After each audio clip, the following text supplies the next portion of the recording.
O sistema tributário brasileiro é complexo, considerado de difícil compreensão por muitos especialistas, praticamente uma unanimidade em torno disso. Encontrar uma solução ideal tem sido um desafio maior do que o previsto. O atual texto da reforma tributária em discussão no Congresso Nacional tem gerado inúmeras discordâncias em setores chaves da economia brasileira. Para discutirmos um pouco mais o assunto, nós convidamos para uma conversa ao vivo o presidente da Confederação Nacional do Transporte, Wander Francisco Costa, e o secretário executivo da Confederação Nacional de Saúde, Bruno Sobral. Bom dia a vocês, comigo a Priscila Yasbeck, nossa analista de economia aqui na CNN. Eu queria começar a nossa discussão perguntando para cada um de vocês, qual é o impacto que a reforma tributária que está em discussão no Congresso Nacional, nos moldes em que ela está sendo discutida, terá para o setor de vocês? Será boa ou ruim para os empresários do setor? Será boa ou ruim para os consumidores que se utilizam dos serviços que vocês prestam, começando com o Wander? Obrigado pela participação aqui na CNN. Bom dia a todos, eu que agradeço o convite e a oportunidade de participar de um importante debate. E a pergunta é qual vai ser o impacto para o setor de transportes. Pelo que nós conversamos até agora com os diversos players da reforma, para o setor especificamente de transporte de carga vai haver um aumento significativo na carga tributária. No transporte passageiro, existe uma promessa de que vai vir uma desoneração, vai ficar isento o transporte de passageiros, até por conta da dificuldade de passar para preço, uma vez que o transporte urbano de passageiros deveria ter subsídios do governo federal. Na impossibilidade de ter subsídio, que é assim que funciona a maior parte do mundo moderno, pelo menos virar uma desoneração. Mas para a carga, todos os modelos que foram publicados até agora trazem um aumento significativo. E a desculpa da equipe econômica, a justificativa que eles passam para a gente, é como nós somos atividade de meio e nós teríamos como repassar para o consumidor final. Mas ao final vai haver um aumento de carga tributária impactando em toda a cadeia produtiva. O maior problema das tentativas do governo da reforma tributária, a nosso ver, é a falta de transparência, a falta de clareza. Nós pedimos muito que a Receita Federal disponibilize para nós, para a população, para a imprensa também, a memória de cálculo que levaram à sugestão dos índices de 12% quando a OBS. Mas esse número fica fechado.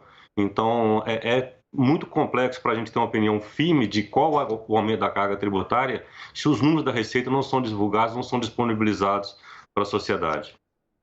Bruno, eu queria que você então fizesse esse mesmo balanço agora na área da saúde. Bem-vindo à CNN também. Muito obrigado Colombo, obrigado Priscila, uma saudação ao presidente Wander. A gente precisa dividir essa resposta em duas, ou seja, nós temos dois PLs na Câmara hoje dos deputados, né? Uma PL que trata do CBS, né, que traz uma alíquota única de 12%, e nesse PL a gente tem um impacto de 80% na carga que a gente vai levar para o consumidor. A nossa preocupação tem sido sempre em não levar aumento de custo para o consumidor, que, no final das contas, paga o plano de saúde, que já é caro, que já tem outras fontes de aumento. Então, a gente está tentando aqui brigar por uma alíquota diferenciada para que esse consumidor não seja onerado na ponta. No projeto do imposto de renda, né, que a gente entende que houve uma série de melhorias desse projeto aí a partir da relatoria do deputado Celso Sabino. O que ficou realmente ali de problema para a gente, que também eleva a carga para o consumidor e para o setor como um todo, é um certo contrabando de uma matéria que não afeta imposto de renda, que é um aumento de PIS e COFINS dos insumos, ou seja, medicamentos para câncer, estentes cardíacos, e mesmo os EPIs vão ter um aumento de carga de PIS e COFINS na reforma do imposto de renda. Então, são esses dois impactos nas duas reformas diferentes que estão andando no Congresso hoje. Wander e Bruno, eu queria perguntar questões específicas relacionadas aos setores que vocês representam. Na última versão que a gente teve da proposta, agora está uma discussão enorme sobre como que vai ficar, né? Esfriou bastante a discussão, pelo menos sobre o texto que estava sendo apresentado até então. Mas um ponto importante é que o relator previa a isenção da tributação sobre dividendos para empresas do Simples. E tem muitos caminhoneiros que são enquadrados nesse regime de tributação, assim como médicos. diante dessa mudança, né, que antes previa uma tributação para dividendos, depois veio a isenção, queria entender se ainda assim vocês acham que a reforma era negativa para os setores que vocês representam e, além disso, também depois perguntar especificamente para o Wander, para o Bruno, se o senhor não acha que a crítica feita aos super ricos, com isenção da tributação de dividendos, muitos médicos que acabam não pagando, poderiam ser beneficiados por essa medida, se essa crítica procede. Muito obrigado pela pergunta. A reforma tributária, ela, quando vai tributar o dividendo, ela é ruim para a economia como um todo. Ela desestimula o investimento no país, aumenta a carga tributária e diminui o retorno para o investimento. Mesmo quando fala são só os grandes que vão ter a tributação, mas são justamente os grandes empresários, os grandes investidores que fazem a economia girar e que geram os melhores e a maior quantidade de empregos. Então, quando você vai tributar dividendos, você está afastando a atratividade da economia brasileira aos investimentos no momento onde o Brasil precisa de capital privado, até para investir no nosso setor, na infraestrutura. Todos os modelos de privatização, seja de rodovia, ferrovia ou portos, passam pelo investimento privado. E para podermos atrair o capital, seja nacional ou internacional, temos que ter uma redução da tributação para gerar emprego e renda de qualidade. Ao afastar o simples da tributação de dividendo, resolve realmente o problema da grande maioria dos pequenos e médios empresários. A última versão que eu tive acesso falou que manteria também a tributação das empresas que estão no lucro real, no lucro presumido, quer dizer. Se tirar lucro presumido e simples, a grande maioria não vai ser afetada, mas vai ficar ainda faltando a atratividade do capital para poder investir nas grandes obras de infraestrutura que o Brasil tanto precisa. Bom, o setor de saúde é um setor que já reinveste muito o seu lucro, né? Por quê? Porque tem uma necessidade grande de manter um parque tecnológico atualizado. Então, essa questão do dividendo para a gente sempre foi menos importante, porque a gente já reinveste muito na própria operação. O problema que existia realmente era onerar com os serviços de médicos, né? E nesse sentido, como eu falei, o deputado Celso Sabino, relator da matéria, foi muito feliz ao entender que isso traria custos adicionais ao setor de saúde, sem atingir os objetivos que eram de tributar talvez aqueles mais ricos e trazer para a empresa uma redução de carga. Eu acho que nesse sentido para a gente ficou muito bom. De fato, no PL do Imposto de Renda, o único problema que nós temos ainda é de fato o aumento dos insumos de PIS/COFINS, dos insumos médicos, materiais e medicamentos. Queria voltar a conversar com o Wander e depois receber a mesma resposta do Bruno. Pelo que a gente está captando de vocês e de outros representantes de outros setores de atividade econômica que nós temos ouvido aqui na CNN, a reforma tributária em discussão vai elevar a carga tributária do país.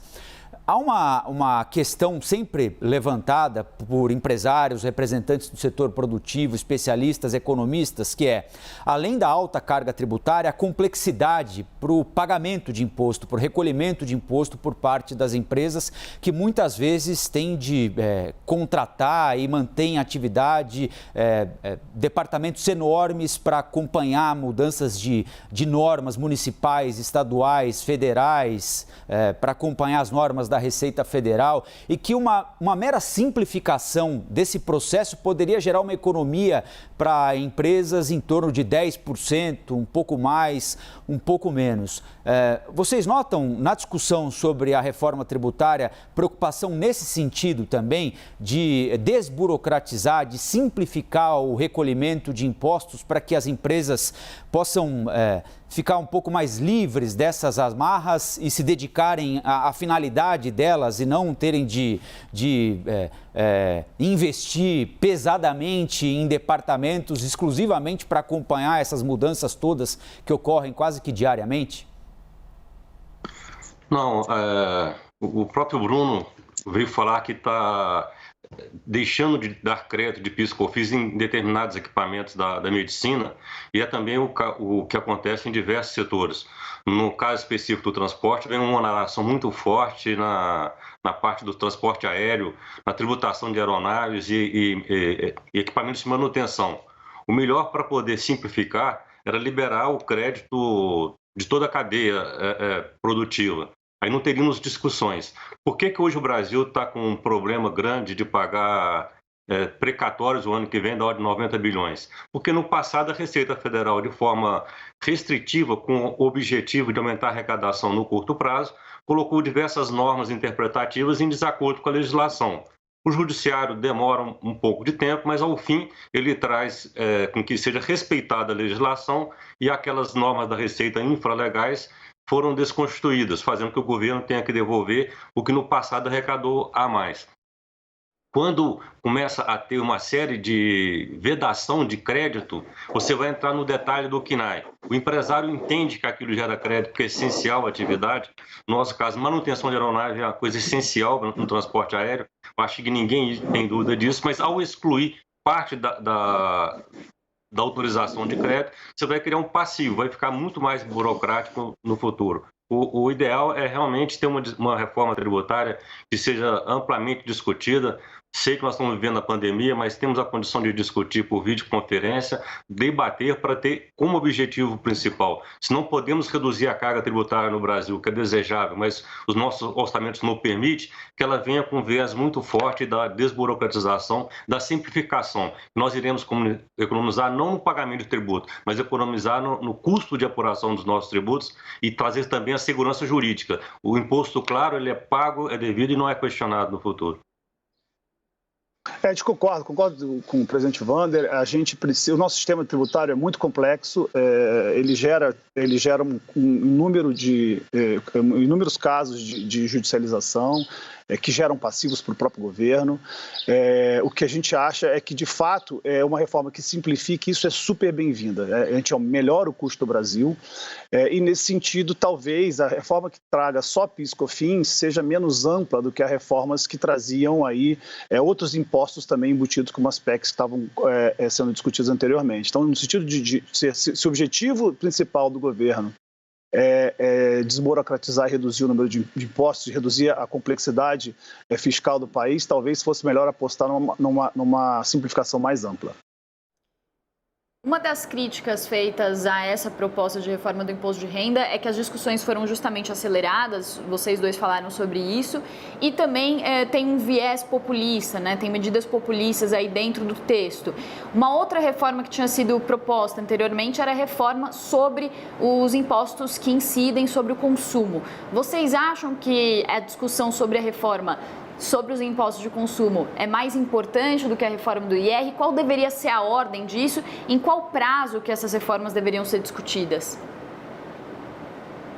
Eu entendo que a reforma do imposto de renda é importante, principalmente para desonerar o trabalhador de baixa renda que está tendo um imposto de renda muito grande.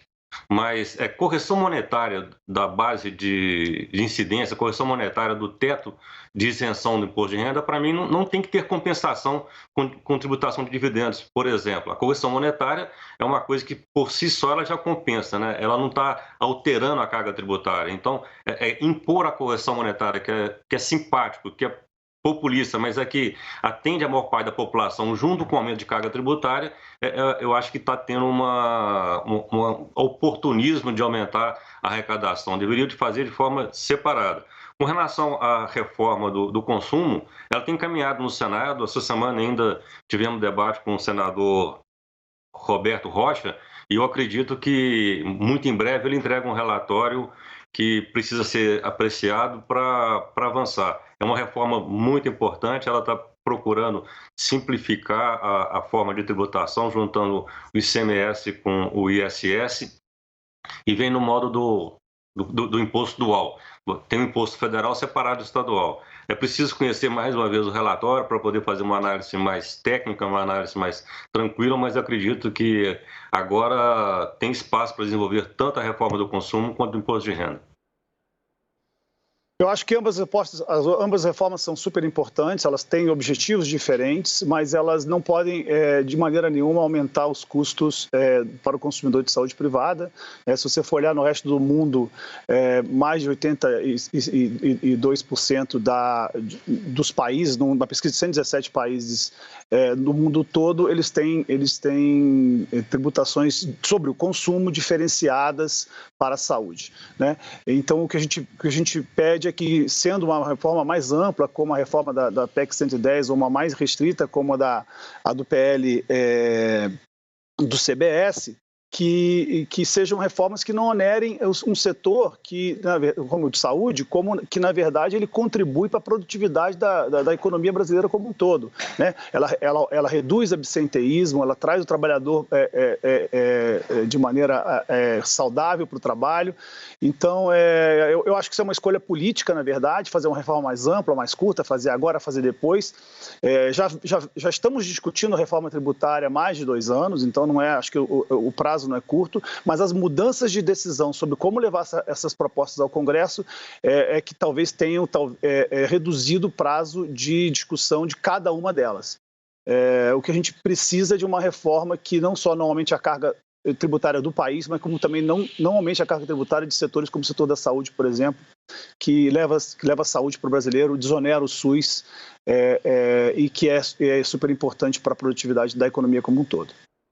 Bom, quero agradecer aqui ao presidente da Confederação Nacional do Transporte, Wander Francisco Costa, e também ao secretário executivo da Confederação Nacional de Saúde, Bruno Sobral, que nos ajudaram, a mim, a Priscila e a Asbeck, quem está nos assistindo, principalmente a entendermos um pouco melhor a discussão sobre a reforma tributária que está no Congresso Nacional. Obrigado a vocês e até uma próxima, que seja em breve. Obrigado.